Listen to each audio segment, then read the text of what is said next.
Alhamdulillahi Rabbil Alamin.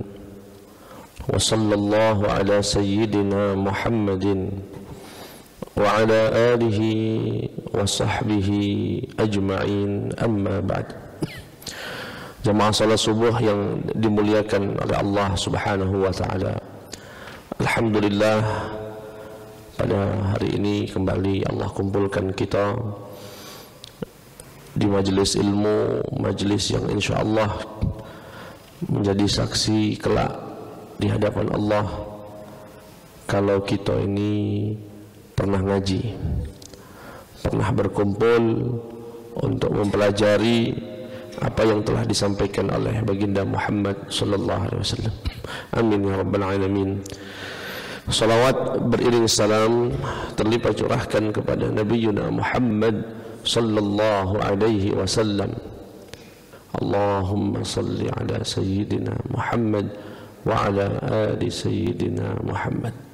Jamaah sekalian yang dimuliakan Allah subhanahu wa ta'ala, malam hari ini atau subuh hari ini kita akan sama-sama mempelajari adab-adab istikharah,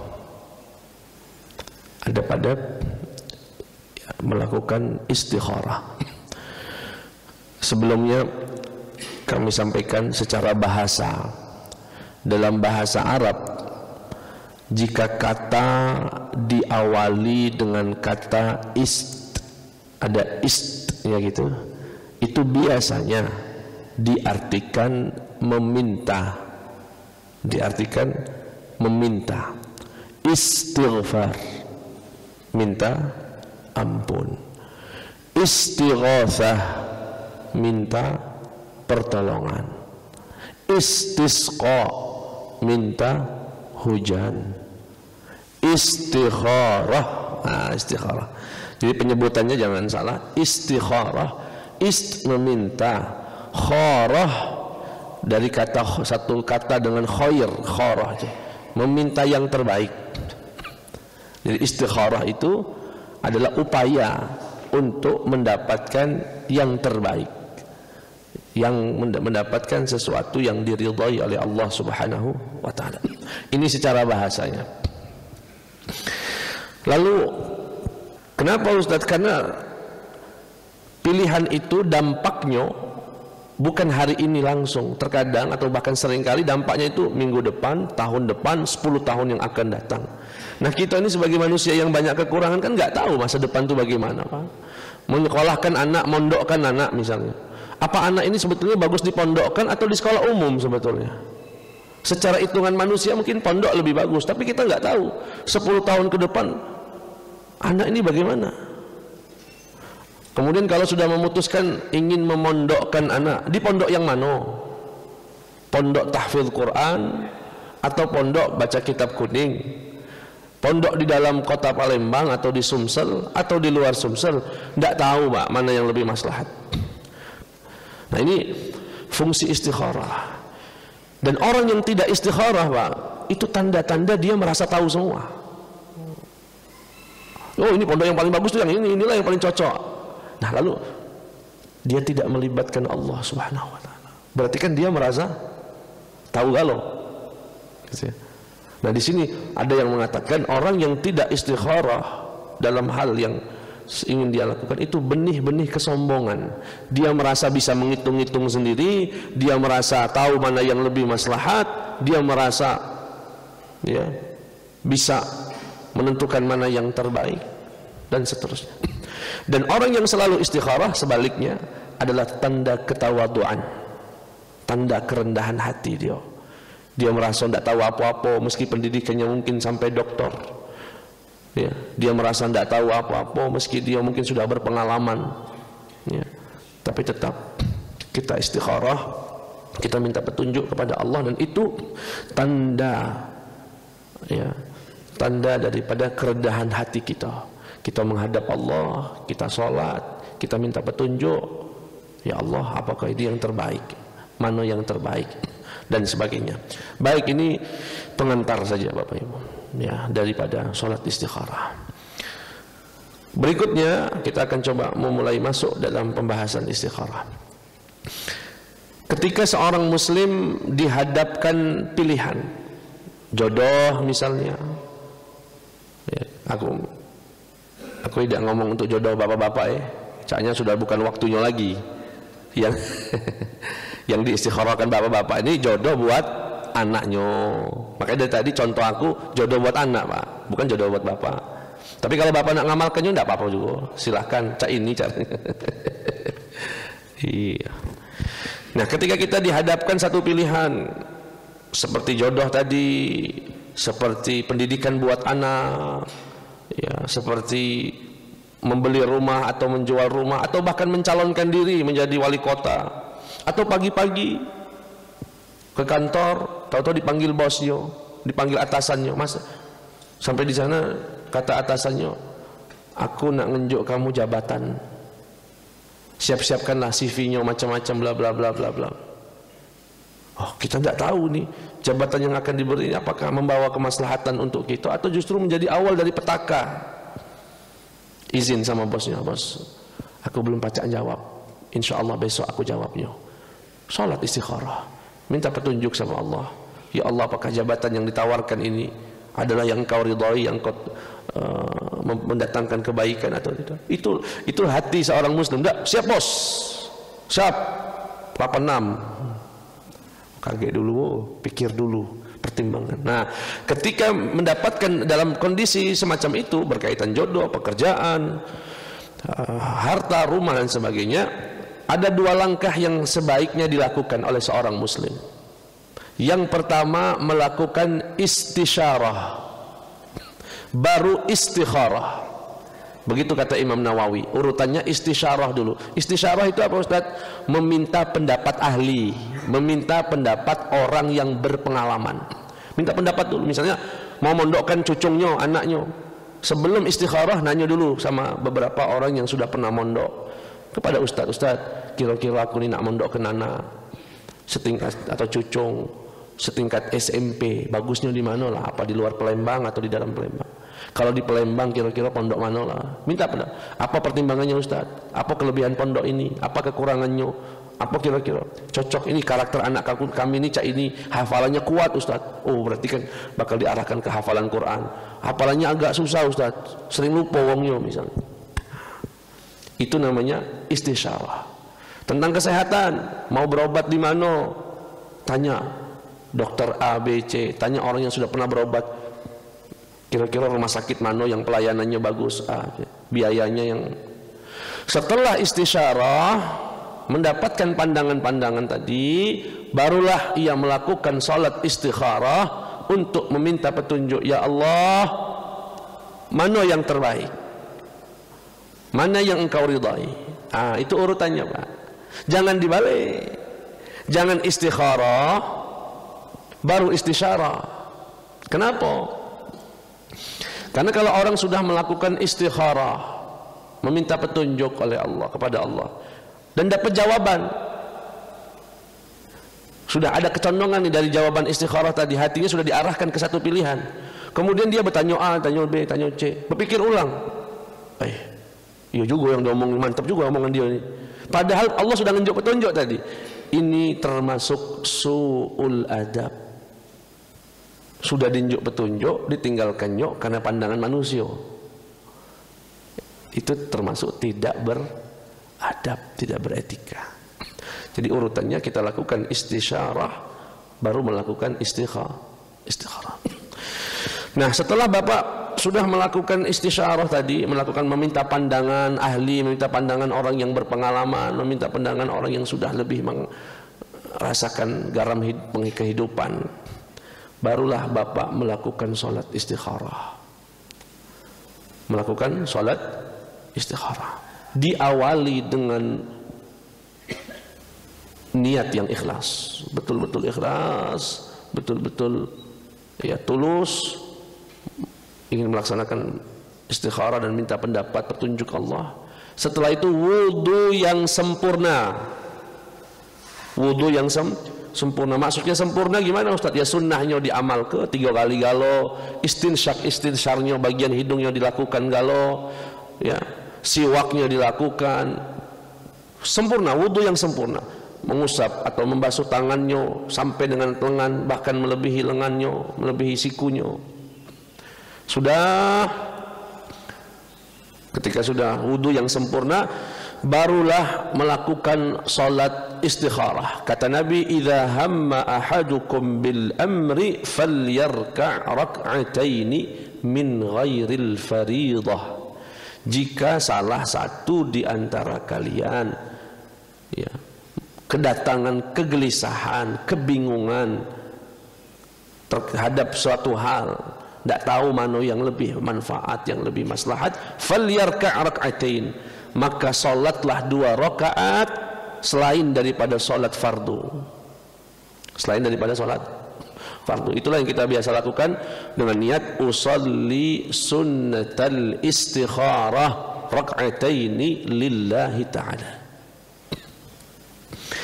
Nah, itu yang dilakukan. Apa yang dibaca Ustaz? Yang dibaca ya seperti sholat biasa, tata caranya juga sholat biasa, boleh di malam hari, boleh di siang hari, yang penting tidak di waktu yang dilarang. Ya. Kemudian apa namanya? Di rakaat pertama membaca surat Al-Kafirun. Setelah Al-Fatihah membaca surat Al-Kafirun. Di rakaat kedua setelah Al-Fatihah membaca surat Al-Ikhlas. Qul huwallahu ahad. Nah, itu tata cara sholatnya. Nah, yang menarik Bapak Ibu. Nah, ini menarik. Biasanya kan orang melakukan istikharah malam, Mbak ya. Biasanya di malam hari dia berharap di setelah sholat itu tidurnya didatangkan mimpi yang menjadikan jawaban. Tapi kadang-kadang Pak, ada satu kondisi kita itu diberikan pilihan, jawabannya minta cepat. Jawabannya minta ya seperti atasan tadi. Kamu galang aku jabatan. Ini nah posisinya di sini bla bla bla bla. Ketunggulah. Besok ya Bang, jangan besok, aku nak suruh setor namo hari ini. Nah, bagaimana Ustaz ketika diminta mendadak semacam itu? Rupanya Bapak Ibu, istikharah itu tidak harus sholat istikharah. Tetapi sholat apapun, yang penting bukan yang fardu. Apakah sholat duha, apakah sholat qabliyah, ataukah ba'diyah, ataukah sholat sunnah mutlak, ya, atau sholat bahkan tahiyatul masjid, nggak apa-apa, pakai media sholat yang lain. 2 rakaat sholat. Yang penting setelah sholat itu doanya doa istikharah. Yang penting setelah itu doanya doa istikharah. Saya misalnya nggak tahu pagi-pagi ini dipanggil Bu Rektor, Ustadz Bito sini. Iya Bu, ini nah kami diminta suruh buat lembaga baru, namanya lembaga A, butuh pimpinan dan kami lihat Ustadz sanggup melakukan ini. Gimana pendapat Ustadz? Ibu kapan butuh jawaban? Ya siang ini. Ya baik Bu. Pergi saya sholat. Kebetulan mau sholat zuhur nih, dipanggil tadi sudah menjelang zuhur. Sholatlah qabliyah. Allahu Akbar. Setelah sholat qabliyah menjelang iqamah saya doa istikharah. Allahumma astakhiruka bi'ilmik wa astaqdiruka biqudratik. Doa istikharah tadi. Nanti saya akan bacakan lengkapnya. Sudah. Itu sudah dianggap melakukan istikharah. Sudah dianggap melakukan.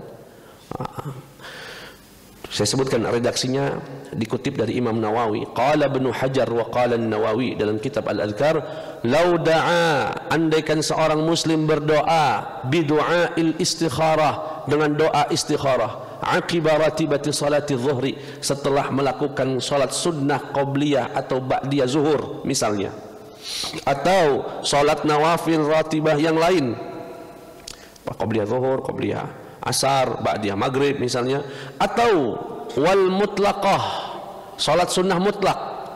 Salat sunnah mutlak ini salat 2 rakaat, usolli sunnata, ya, usolli sunnatan raka'ataini lillahi ta'ala. Salat 2 rakaat atau usolli raka'ataini sunnatan lillahi ta'ala. Sawa an iqtasara ala raka'ataini aw aktsar ajza. Baik itu yang 2 rakaat, yang penting dia salat sunnah, atau yang lebih seperti duha 4 rakaat, seperti duha 8 rakaat, atau seperti tahajud 10 rakaat misalnya, dia mau nambah. Qala Ibnu Hajar ajza, kalau kata Imam Nawawi cukup dianggap sudah istikharah. Jadi enggak mesti usolli sunnatal istikharah. Itu pilihan pertama. Kebetulan dikasih waktunya 3 hari, 4 hari, pacak kita malamnya khususkan sholat istikharah. Tapi ini mendadak, minta jawabannya cepat. Waktunya waktu yang mungkin tidak bisa banyak hal sudah. Jadi sholatnya bisa. Nah, cuma jadi pertanyaannya, Ustadz, apakah butuh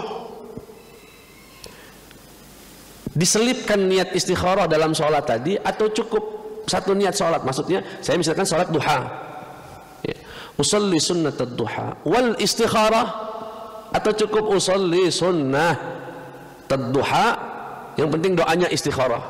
Nah, di sini terjadi perbedaan pendapat. Wa yadhhar an yuqal inna wa tilka shalah bi'ainiha wa salatil istikharah ma'an ajza bi khilafi ma idza lam yanwi. Sarannya Imam Nawawi yang kuat diselipkan niat istikharahnya.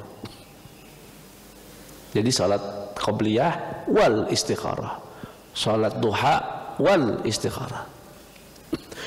Dan nanti yang lebih menentukan lagi apakah itu betul-betul istikharah atau bukan, doa setelah sholat duha atau qobliyah tadi adalah doanya istikharah.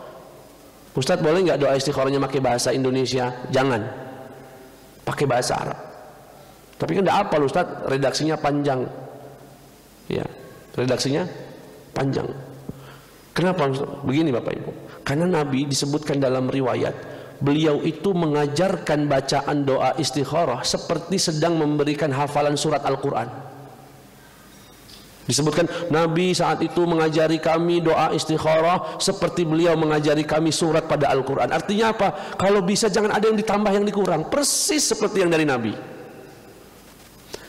Bisa jadi ada rahasia pada setiap kalimat-kalimat, kata-kata yang dipilih oleh Nabi Muhammad SAW. Tapi mak mana Ustaz, aku tidak hafal bahasa Arab? Gampang. Apalagi sudah maju teknologi. Bapak searching di Google doa istikharah, minta cucungnya, anaknya ngeprint diprint, dilaminating bila perlu, taruh di dekat sejadah di musola rumah bapak, taruh. Kapan mau istikharah tinggal ambil dibaca. Biar lebih meresap lagi, ada artinya, sempat juga dibaca artinya. Jadi urutannya gimana Pak? Begitu dihadapkan dengan pilihan-pilihan yang sulit terutama, atau bahkan yang tidak sulit, ya, Bapak lakukan istisyarah, tanya sama uang, dimintai jabatan tadi misalnya, tanya kawan yang mungkin pernah menjabat di situ, Manola, atau pengen punya usaha A, jual barang A, jual barang B, tanya kawan yang sudah pernah jualan barang A, barang B, apa dia ininya, kesempatan bisnisnya, kesempatan keuntungan dan kerugiannya, tanya. Setelah itu ambil wudhu yang sempurna, setelah itu sholat istikharah, setelah sholat istikharah doa istikharah. Nah, tadi ada tambahan ke ilmu dari Imam Nawawi, boleh rupanya pakai media sholat lain, yang penting doa setelahnya doa istikharah. Baik, doanya mak mana Ustaz? Doa istikharah itu, izinkan saya membaca dari hadis Nabi Muhammad SAW. Saya bacakan, ya, dan langsung saya terjemahkan, dan Bapak Ibu bisa meresapi begitu rendah hatinya Nabi, begitu menghambanya Nabi sama Allah Subhanahu Wa Taala. Allahumma, duhai Allah, inni astakhiruka bi'ilmik, aku minta petunjuk yang terbaik kepadamu ya Allah, berdasarkan ilmumu. Berdasarkan, bukan hitung-hitungan kita sebagai manusia, ya, berdasarkan ilmu Allah. Wa astaqdiruka biqudratik, dan aku minta kemampuan ya Allah dari kekuatanmu. Wa as'aluka min fadlikal azim, dan aku memohon ya Allah dari karuniamu yang begitu besar. Fa innaka taqdir wa la aqdir, sesungguhnya engkau maha mampu sedangkan aku tidak mampu. Wa ta'lam wa la a'lam, sesungguhnya engkau mengetahui segala sesuatu sedangkan aku tidak tahu apa-apa. Wa anta 'allamul ghuyub, dan engkaulah yang maha mengetahui keghaiban. Maksudnya pilihan aku ini, aku tidak tahu 10 tahun ke depan, 2 tahun ke depan apa akan membawa petaka dalam hidupku, atau justru membawa keberkahan, aku tidak tahu. Itu gaib semuanya, dan engkaulah 'allamul ghuyub, yang maha mengetahui keghaiban. Allahumma in kunta ta'lam anna hadzal amr, ya Allah, jika menurut ilmumu jabatan ini, laki-laki ini adalah jodoh untuk anakku misalnya, atau jabatan ini, atau rumah ini, atau pekerjaan ini, disebut namanya, nama pekerjaan tadi, nama jabatannya, nama macam. Khairul li fi dini wa ma'ashi wa aqibati amri, adalah sesuatu yang terbaik untukku, baik dalam urusan agamaku, urusan kehidupanku, dan masa depanku. Jika itu baik ya Allah menurut ilmumu, faqdurhu li, takdirkan itu untuk saya ya Allah. Wa yassirhu li, mudahkan saya untuk mendapatkannya ya Allah. Thumma barik li fih, lalu berkahi aku di dalamnya ya Allah. Wa in kunta ta'lam anna hadzal amra syarrun li fi dini wa ma'ashi wa aqibati amri, tapi sebaliknya ya Allah, jika menurut ilmumu, pengetahuanmu, hal ini akan mendatangkan keburukan dalam agamaku, dalam hidupku, dalam masa depanku, fasrifhu anni, palingkan dia dari saya ya Allah. Wasrifni anhu, dan palingkan saya dari dia. Palingkan dia dari saya, palingkan saya dari dia. Jadi maksudnya bukan sekedar palingkan dia dari saya, tapi palingkan saya dari, bisa dimaknai Pak ya. Kadang-kadang kitanya sudah nggak mau, tapi dia datang terus nawari, lama-lama lemah juga. Atau sebaliknya, sudah nggak jadi untuk kita barang tadi, tapi karena kita masih mau, ngejar-ngejar terus gitu dengan segala cara. Makanya kita minta, palingkan dia dari saya, hindari, palingkan saya dari dia. Kemudian apakah hanya itu? Enggak. Waqdur li khair haitsukan, gantikan yang lebih baik ya Allah, berikan aku yang lebih, pilihan yang lain yang lebih baik. Kemudian summa raddini bih, kemudian berikan aku keridhaan dengan pilihanmu. Lihat Bapak Ibu, sempurna sekali doa yang diajarkan Nabi Muhammad, dan begitu merendah Nabi sama Allah, begitu berpasrah Nabi sama, seakan-akan semuanya ya Allah aku pasrahkan, baik buruknya aku pasrahkan, baik bismillah, tidak baik aku tinggalkan. Nah, maka dari itu saran kami untuk doa istikharah ini jangan diganti. Jangan, kita ini kan mohon maaf karakter orang kita ini, kalau baca singkat padat masuk surga. Kalau baca terjemah baik Ustaz, tidak ada effort ya, tidak ada upaya untuk dapat yang lebih maksimal cak itu. Nah, ya. Baik jamaah sekalian yang dimuliakan Allah Subhanahu wa taala. Lalu Ustaz, setelah salat istikharah tadi, bagaimana kami mendeteksi jawaban Allah? Inilah jawaban Allah.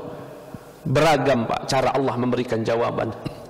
Dan ini sebagian agak sulit untuk disampaikan secara kata-kata karena dia terkait pengalaman, terkait rasa. Yang pertama jawabannya lewat mimpi. Mimpi yang memberikan petunjuk hal tersebut diridhoi Allah atau tidak. Dan itu perlu Bapak konsultasikan juga kepada seorang ustadz yang mengerti tentang tafsir mimpi.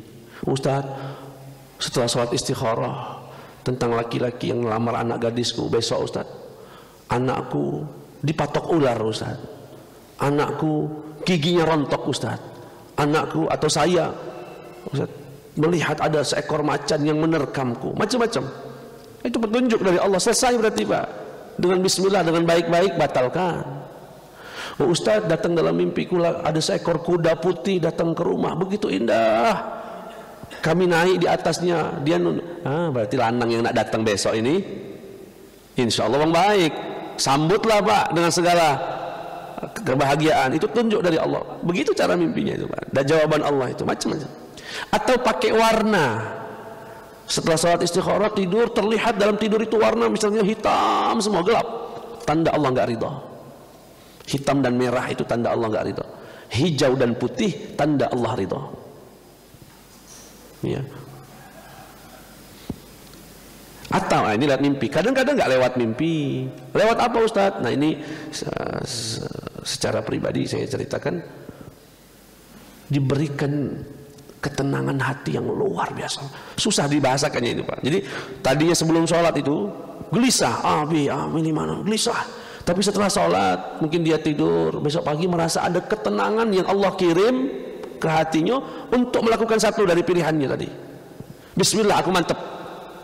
Oh, itu suasana batinnya 180 derajat berbalik sebelum sholat dan sholat. Ya, seperti yang kami ceritakan, atau saya tidak tahu pernah cerita. Ya. dalam satu kondisi dapat ketenangan, ada pilihan, besok paginya ada enteng banget. Bismillah Pak, itu tanda Allah ridha. Atau enggak juga, enggak ada ketenangan Ustaz, mimpi enggak datang, ketenangan batin belum signifikan dalam hati. Nah, bisa ditandai dengan kejadian-kejadian yang mengarah pada satu pilihan. Pengen usaha nih, aku pengen buka usaha, atau pengen nyalonkan diri jadi wali kota misalnya. Nggak apa-apa Pak ya ngomong wali kota, selesai soalnya. Aku nggak tahu calon-calon kemarin istikharah nggak malamnya itu, sebelum menentukan. Aku nih dapat tawaran misalnya, Ustadz, seperti cerita waktu itu kalau nggak salah Bupati Bentaing yang dulu Pak Nurdin Abdullah, itu kan seorang direktur di perusahaan Jepang, diminta warganya, bahkan kalau tidak salah sekitar 3.000 orang datang ke, orang kaya di Bentaing, dan saat itu Bentaing termasuk 3 kabupaten termiskin di Indonesia, susah.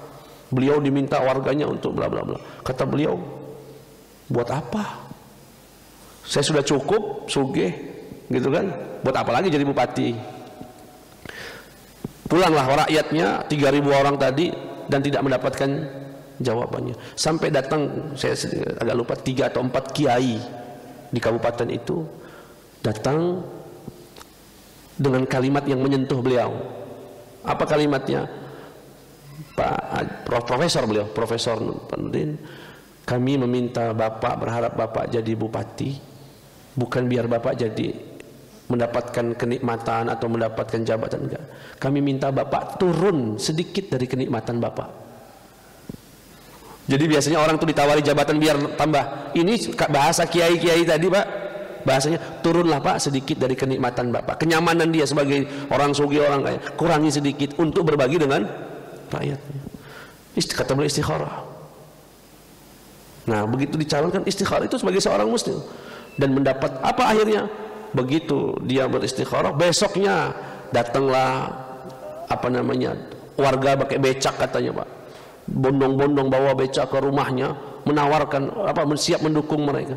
Nah kejadian-kejadian berbondong-bondong datang yang tidak dalam pikiran dia, itu petunjuk arah untuk bismillah. Dan subhanallah, 2 periode menjadi bupati terbaik, dan sekarang menjadi kabupaten dengan peningkatan ekonomi terbaik 10 besar di Indonesia. Makanya beliau begitu nyalon jadi gubernur Sulsel, ya Makassar ya, Sulawesi Selatan, langsung kepilih. Walaupun ketangkap kemarin Pak beliau, ketangkap, tapi isunya saya lihat itu Pak, saya termasuk yang ngefan beliau, saya baca biografi beliau, statusnya itu di Facebook itu Pak, atau di semuanya muji beliau walaupun ditangkap. Saya yakin ini bukan Bapak, ini Bapak ditipu orang. Memang betul, asistennya yang mengatasnamakan dia. Sekarang sudah keluar, anaknya dan menantunya nyalon lagi, kepilih galau dua-duanya. Istikharah begitu kalau mau jadi pejabat, apalagi jadi bupati, jadi wali kota, ya istikharah lah yang besar. Jangan. Nah jawabannya bagaimana? Tahu-tahu para partai misalnya datang, udah Pak calon aja gratis, nggak usah bayar mahar misalnya. Oh itu tanda Allah ridha itu. Bismillah. Ya insya. Nah, itu tandanya. Ustadz ini mimpi nggak dapat, batin belum tenang, tanda-tanda kejadian juga nggak ada. Mak mana Ustadz? Diulangi istikharahnya. Bahkan kata Nabi sampai 7 kali, tidak apa-apa. Ya, sampai 7 istikharah sampai dapat ketenangan. Nah, baik. Itu ya kurang lebih uraian terkait sholat istikharah. Cuma ada beberapa rambu-rambu yang perlu diperhatikan agar istikharah itu mantap. 1, an yuqdim 'ala al-istikharati bi tajarrudin duna 'azmin muayyan.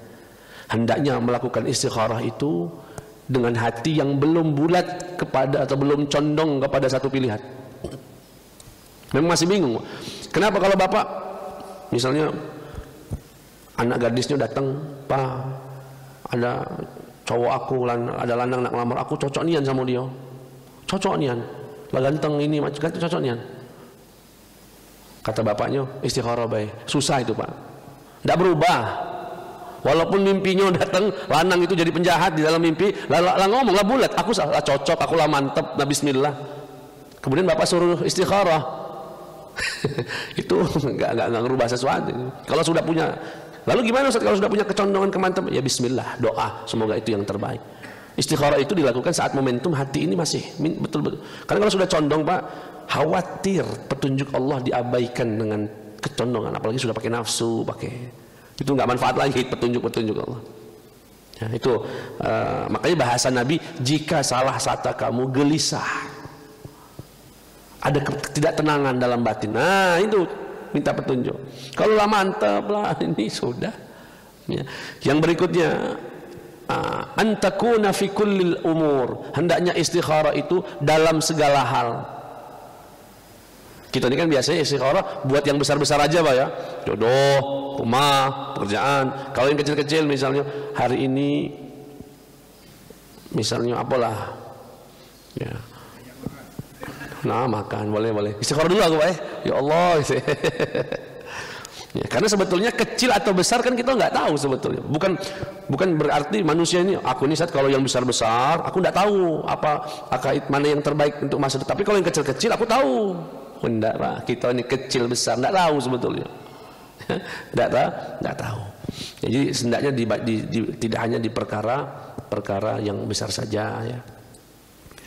Saya kira itu jamaah sekalian yang dimuliakan Allah Subhanahu wa taala. Atau terakhir, dalam doa istikharah hadirkan betul rasa fakir sama Allah. Rasa merendah sama Allah. Kosongkan gelas kita.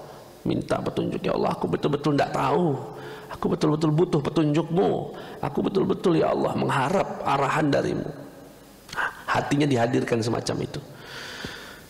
Ya, sehingga insya Allah istikharah itu akan, jawaban dari istikharah itu akan terasa. Demikian Bapak Ibu yang dimuliakan Allah yang bisa kami sampaikan. Jika ada yang ingin ditanyakan, dipersilahkan. Jadi baik Ustaz, dalam istikharah mungkin selama ini belum terdengar. Istikharah itu adalah bahasa Indonesia itulah Ustaz. Doanya. Ini tadi kita dihadapi kepada lebih dari satu pilihan Ustaz. Kalau permohonan, boleh tidak kita itu melakukan istikharah? Misalnya dalam kondisi masjid ini sedang perlu dana, kita beristikharah, ya Allah semoga yang jemaah kita ini dapat berinfak, karena kita sudah mengumumkan setiap Jumat. Itu pertanyaannya. Yang kedua, seseorang mendapat jabatan duniawi. Ini kita fenomena sekarang ini sujud syukur dengan jabatan dunia itu. Mohon kira-kira pencerahan dari Ustaz. Assalamualaikum warahmatullahi wabarakatuh. Waalaikumsalam warahmatullahi wabarakatuh. Apa Ustaz, ketika kita berharap gitu, apakah melalui jalur sholat istikharah, tidak jalurnya jalur sholat hajat? Jadi ada pintu-pintunya sendiri Pak. Jadi kalau istikharah itu untuk suatu hal yang masih membingungkan. Kalau bangun masjid kan udah bagus itu Pak Ji, masuk ya. Ya Allah, apakah aku besok sholat zuhur atau tidak? Oh, jangan, enggak usah. Jadi pilihannya itu yang sama-sama boleh gitu Pak Ji. Kalau yang haram nggak boleh juga. Ya Allah, aku minta petunjuk besok boleh nggak aku nyogok uang untuk dapat jabatan? Nggak boleh. Itu bukan minta petunjuk. Jadi istikharah itu untuk perkara yang sama-sama halal, sama-sama boleh. Cuma kita belum tahu sejauh mana kemaslahatannya. Nah, jadi kalau yang Pak Haji sebutkan tadi untuk masjid ini ya, misalnya gunakan jalur sholat hajat, sholat tahajud di malam hari ya. Oh, doa, pakai doa hajat saja, doa yang paling, ya Allah masjid ini ya Allah lalu 5 tahun tidak jadi-jadi, ya Allah gerakkanlah hati kaum muslimin, tidak kurang-kurang tiap Jumat. Nah, bacalah Pak Haji ininya ya, insya Allah dibantu juga doa-doa orang-orang soleh ini Pak Haji jamaah, semoga masjidnya cepat jadi luar dan dalam ya, dan bisa dinikmati seutuhnya oleh jamaah kaum muslimin. Yang kedua Ustaz, orang sekarang dapat jabatan sujud syukur, padahal sahabat Abu Bakar ketika mendapat jabatan yang pertama kali beliau ucapkan inna lillahi wa inna ilaihi raji'un. Memang sudah berubah trennya Pak Haji, sudah berubah ya. Ini saya bacakan satu hadis Pak Haji ya, terkait apa ini jabatan ya. Sallallahu alaihi wasallam. Ini tapi memang agak aneh kalau disampaikan di abad ke-20 ini Pak. Ketika dulu orang takut mendapatkan jabatan, ngeri, menolak-nolak, hari ini sampai berebutan sampai nyogok, ya Allah. Sampai nyogok sampai. Nah ini bahasa Nabi Muhammad SAW. Ya Abdurrahman ibn Samurah, wahai Abdurrahman, aku nak berwasiat, la tas'alil imarah, jangan kamu minta-minta jabatan kepemimpinan. Fa innaka in utitaha an mas'alatin wukilta ilaiha, karena sesungguhnya kamu, jika kamu mendapatkan jabatan tadi karena kamu yang memintanya, Allah serahkan urusan itu pada kamu, terserah kamu. Jangan minta tolong saya, kamu yang minta kok. Kamu yang minta. Wa in utitaha an ghairi mas'alah, tetapi jika kamu mendapatkan kepemimpinan itu, jabatan itu, wilayah itu bukan karena kamu yang mencari-carinya, yang minta-mintanya, u'inta 'alaiha, aku akan hadir untuk menolong setiap tugasmu. Lihat itu Pak. Sekarang uang nih Pak, kemarin di satu titik lah, kebetulan wong rumah kami jadi tim kesehatan yo. Baru jam 10 ulah balik wong rumah ini. Napa dek balik? Wih panas nian kak. Kepala puskesnya nyuruh kami balik kalau. Jadi waktu itu ada salah satu TPS yang diulang. Tapi pemilihan DPRD Pak ya, bukan yang ini. Diulang karena apa namanya, entah apa yang terjadi, diulang. Dan di TPS itu ada 200 warung. Nah, di depan pintu nak masuk ke TPS itu ada calon-calon DPRD yang siap ngasih 2 juta per orang. Ada yang 1 juta, ditambah lagi saya 2 juta. Ada rupanya dia nih Pak, wong-wong ini adalah orang-orang yang suaranya kurang 50 lagi. Hanya kurang segelintir orang, tanggung lah kira-kira. Kalau dapat 50 ini jadi dia. Jadi untuk pikir mungkin dalam hitungan dia, tanggung nian, berapapun ku bayar, yang penting 50 ini ku dapat. Sampai 2 juta Pak. Berarti kan kalau 50 100 juta. Ya uang kampung dapat 2 juta cuma nyoblos, apa dia pikir dia? Ustaz ceramah di situ enggak mempan. 2 juta. Ayo Ustaz, KGB taubat yang masalah itu. Apa yang ingin saya ceritakan? Sebegitu nafsunya orang Pak ya. Sampai dia bayar itu. Sampai dia, naudzubillah min dzalik. Ya, tapi kalau dia ini dalam konteks ini Pak ya, dalam konteks ya jangan juga disalahpahami, berarti kita nggak usah nyalonkan diri Ustaz. Enggak, ini dalam konteks dia nggak punya kemampuan, maksa, hanya semata-mata ingin mencari kekayaan. Kemudian atau dia mampu, tapi dia tahu ada orang yang lebih mampu dari dia, lebih berkapasitas, tapi karena nafsunya tadi dia pengen dapat galau. Nah, tapi kalau memang di tempat itu tidak ada yang mampu, kemudian atau dia punya kemampuan, punya rencana, nggak ada masalah. Bismillah, niatnya ibadah, ingin menjadi imam adil, menjadi imam yang adil, yang kata Nabi, sab'atun yudhilluhumullahu yawma la dhilla illa dhilluh, 7 orang yang akan mendapatkan naungan Allah di hari tidak ada naungan kecuali naungan Allah. Siapa? Yang pertama kali disebut oleh Nabi, imamun adil, pemimpin yang adil. Nah, kalau dia niatnya ibadah, caranya pun cara yang elegan dan terpilih, boleh dia bersyukur kepada Allah. Semoga ini awal dari keridhaan Allah Subhanahu wa taala. Ya, cuma yang nyogok lah, mbau di kewong, niatlah salah, begitu terpilih sujud syukur. Sujud syukur buat konten. Ya, tapi dunia ini sudah cak itu lah. Yang aku ngomong, Ustaz tuh ngomong abad keberapa? Bukan abad saya ini nyari kita jabatan. Iya, naudzubillah min dzalik. Saya kira itu jamaah sekalian yang bisa kami sampaikan. Kurang dan lebihnya mohon maaf. Semoga Allah selalu memberikan petunjuk yang terbaik untuk kita dalam setiap langkah kita. Amin ya rabbal alamin. Sama-sama kita tutup dengan doa kafaratul majlis. Subhanakallahumma wa bihamdika asyhadu an la ilaha illa anta astaghfiruka wa atubu ilaik. Wassalamualaikum warahmatullahi wabarakatuh.